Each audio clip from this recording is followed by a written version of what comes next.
अगर ऐसा ये लोग नहीं करते हैं तो दो दो हाथ नहीं, हम दिल खोल के लड़ाई लड़ने के लिए सरकार, भारत सरकार से और बिहार सरकार से और सहारा इंडिया से लड़ने के लिए तैयार है। मरो या मारो की भी नारा हम देंगे कि अब ऐसी व्यवस्था में अब जियो या मरो का ही स्थिति को हमको उत्पन्न करना पड़ेगा।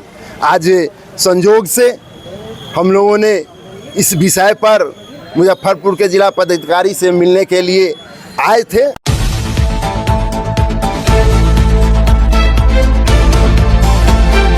नमस्कार, मैं मुकेश कुमार, आप देख रहे हैं वीडियो न्यूज़ चैनल। अभी हम हैं मुजफ्फरपुर जिलाधिकारी के कार्यालय के समीप। यहाँ सहारा इंडिया से शोषित पीड़ित संघ जो बहुत दिनों से लड़ाई लड़ रही है सहारा इंडिया को लेकर, आज उन्होंने डीएम साहब से मुलाकात करने का प्रयास किया लेकिन वो नहीं मिले। मतलब जी बताया जाए, आज डीएम साहब से मिलने का प्रोग्राम था लेकिन डीएम साहब कहीं निकले हुए हैं। आज शोषित पीड़ित जमाकर्ता अभिकर्ता संघ मुजफ्फरपुर की ओर से जिलाधिकारी से मिलने का प्रोग्राम था। हम लोग जिला पदाधिकारी के यहाँ मिलने के लिए भी आए, लेकिन जिला पदाधिकारी किसी व्यस्तम प्रोग्राम के चलते कार्यालय में उपस्थित नहीं रहे।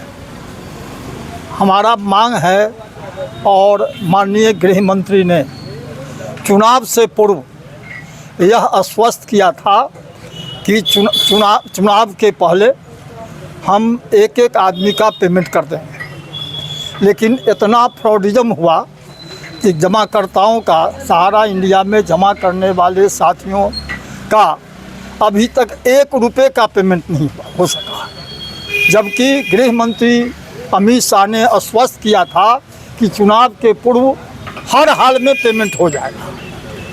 लेकिन आज जिस तरह से केंद्र सरकार और केंद्र सरकार के गृह मंत्री ने जिस तरह से सहारा इंडिया के गरीब गुरबों के पैसा जमाकर्ताओं के साथ छलावा कर रहा है, यह बहुत निंदनीय और चिंतनीय बात है।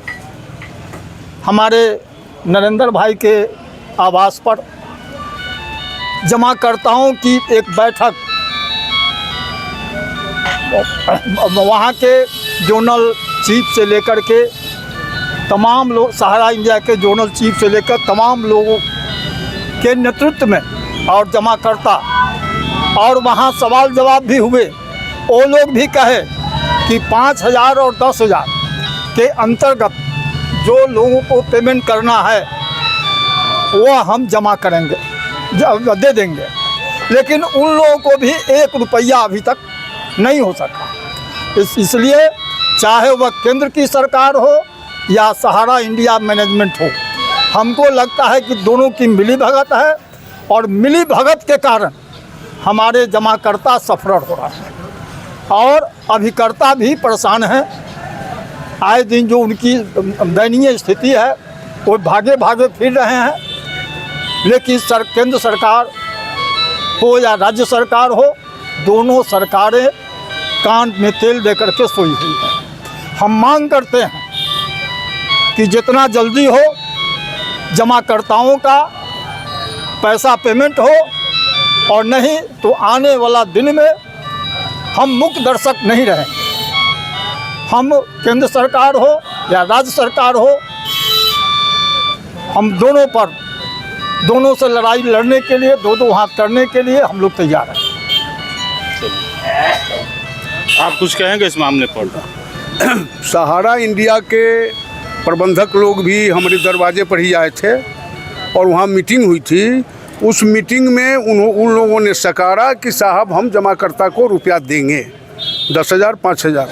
उसके बाद अभी तक कुछ नहीं हुआ और ये पूरे देश में ऐसी हालत है। अमित शाह जी तो बहुत कुछ बोलते हैं लेकिन बोलने के बाद करते कुछ नहीं है, सिर्फ एक सहारा देते हैं बोल करके। अभी अगर उन लोगों को किसी का अभी लगन आ रहा है, बेटी का शादी का रुपया उसमें जमा किया है, उस सबको रुपया नहीं मिल रहा है, उस सबको कहाँ से लड़की का शादी और सब करेगा जमा करता? अगर ऐसा ये लोग नहीं करते हैं तो दो दो हाथ नहीं, हम दिल खोल के लड़ाई लड़ने के लिए सरकार, भारत सरकार से और बिहार सरकार से और सहारा इंडिया से लड़ने के लिए तैयार है। मरो या मारो की भी नारा हम देंगे। जी परिचय? नरेंद्र कुमार, भारतीय कम्युनिस्ट पार्टी, संयोजक अंचल परिषद मरबन। जी, ये तो मामला की लड़ाई आप लोग बहुत लंबी लड़ाई लड़ रहे हैं जी, विगत 2 साल से लड़ रहे हैं, अभी तक सफलता नहीं मिली है। आगे क्या होगा इस पर? सहारा इंडिया में जो गरीब गुरबे जो अपने पेट काट कर अपने खून पसीने की कमाई को आवश्यकता अनुसार उसका यूज करने के लिए सहारा इंडिया में जमा किया, ताकि एक मोटा रकम मिल सके और उस मोटी रकम से हम अपनी बच्ची की शादी या कोई व्यापार हो या मर मकान हो जिसके लिए जमा किया। लेकिन अचानक यह जानकारी मिली कि सहारा इंडिया का भुगतान बंद हो गया। उस बंद होने के बाद जमाकर्ताओं ने अभिकर्ताओं को पकड़ना शुरू किया, अभिकर्ताओं को अपमानित करना शुरू किया, उनसे पैसा वसूलने की बात करने लगा। इस परेशानी से जमाकर्ता और अभिकर्ताओं ने एक संघ का गठन किया कि इसका भुगतान हम दोनों मिल कर के लड़ कर के ही करा सकते हैं, क्योंकि अभिकर्ता के पास तो वो पैसा है नहीं, वह तो कंपनी के पास ही पैसा है। इसके लिए भारतीय कम्युनिस्ट पार्टी ने 24/3/22 को एक बड़ी संख्या में ब्रह्मपुरा में जो सहारा इंडिया का एक जोनल ऑफिस है, कार्यालय है, उस पर बड़े पैमाने पर एक प्रदर्शन हुआ था। और उस प्रदर्शन के माध्यम से उसमें जो बैठे उनके अधिकारी पदाधिकारी जो थे, उन्होंने आश्वासन दिया था और हम लोगों ने भी उनसे आग्रह किया था कि बड़ी मोटी रकम जिनकी है उनको आप बाद में भुगतान करें बारी बारी से, लेकिन 5,000 और 10,000 के अंतर्गत जो गरीब लोग हैं उनका भुगतान आप शुरू कीजिए। उन्होंने आश्वासन भी दिया कि हम बस अब 1 हफ्ते के अंदर में ये 5,000 और 10,000 का भुगतान करना शुरू कर देंगे। लेकिन ये लगभग 2-2.5 साल गुजर गया, 1 पैसे का भी भुगतान नहीं हुआ। इसी बीच में हमारे भारत सरकार के गृह मंत्री अमित शाह जी ने एक घोषणा किया कि सहारा इंडिया के जमाकर्ताओं का भुगतान ऑनलाइन आवेदन दे कर के प्राप्त कर सकते हैं, 45 दिनों के अंदर उसका भुगतान हो जाएगा। यह बिल्कुल एक झूठ सा साबित हुआ, क्योंकि आगामी चुनाव था।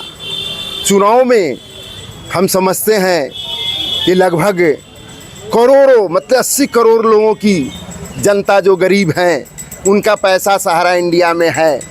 उनका वोट प्राप्त करने के लिए इस तरह का उसने नारा दिया और लोगों ने लाखों की संख्या में परेशान हो कर के कुछ पैसे खर्च कर के भी आवेदन देना शुरू किया।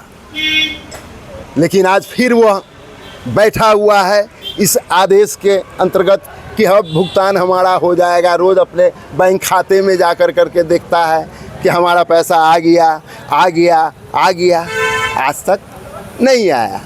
अब फिर से एक नई सरकार भी बन गई। अगर इस पर ध्यान नहीं दिया गया, इस बीच में जमाकर्ता और अभिकर्ता संघ ने जितने भी सहारा इंडिया से लेकर के भारत सरकार के जो भी मंत्रालय है उससे पत्राचार भी काफ़ी किया गया है, लेकिन उस पत्राचार का भी कोई जवाब आज तक के नहीं मिल सका है। ये बहुत ही दुख की बात है। और मैं अब तो ये कहना चाहता हूँ कि अब ऐसी व्यवस्था में अब जियो या मरो का ही स्थिति को हमको उत्पन्न करना पड़ेगा। आज संजोग से हम लोगों ने इस विषय पर मुजफ्फरपुर के जिला पदाधिकारी से मिलने के लिए आए थे, उनको अवगत कराने के लिए कि अगर हमारा भुगतान नहीं हुआ तो हम अब इस स्थिति में पहुंचने जा रहे हैं कि हम करो और मरो की स्थिति में आएंगे।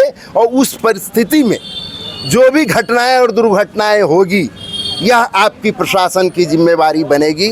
हम आपके माध्यम से हम चाहते हैं कि भारत सरकार को इसको खबर पहुंचा दे कि मुजफ्फरपुर की स्थिति ये है कि ये कुछ ही दिनों के अंदर यह कुछ भी कर गुजरने के लिए तैयार है। संजोग से पदाधिकारी महोदय किसी कारणवश शहर में कहीं व्यस्त हैं, नहीं मिल सके हैं। हम फिर कोशिश करेंगे कि कल उनसे मिल करके अपनी आवेदन को दे करके अपनी आग्रह को वहां तक पहुंचाने के लिए यह भारतीय कम्युनिस्ट पार्टी प्रयास करेगी कि हम इस आंदोलन के माध्यम से जमाकर्ताओं की जो वाजिब जमा धनराशि है उसको वापस मिले। यही हम परिचय। रंजन महतो, भारतीय कम्युनिस्ट पार्टी नगर सचिव। सुना भारतीय कम्युनिस्ट पार्टी के लीडर लोग को, ये विगत 2 साल से हर माध्यम से प्रयास कर रहे हैं कि किसी तरह जमाकर्ता का भुगतान हो जाए। ये सरकार ने पोर्टल भी लाया है, वो भी नहीं काम कर रहा है। मतलब पोर्टल में भी बहुत सारे डिफिशेंसी आ रही है। अब इन्होंने करो या मरो का नारा दिया है। आज जिलाधिकारी से भेंट करने आए थे, जिलाधिकारी नहीं भेंट हो पाए। नेक्स्ट डे कोई लोग भेंट करने का प्रयास करेंगे। अगर ये नहीं हुआ तो पूरे मुजफ्फरपुर में करो या मरो के नारा के साथ बहुत बड़ा आंदोलन होगा। धन्यवाद।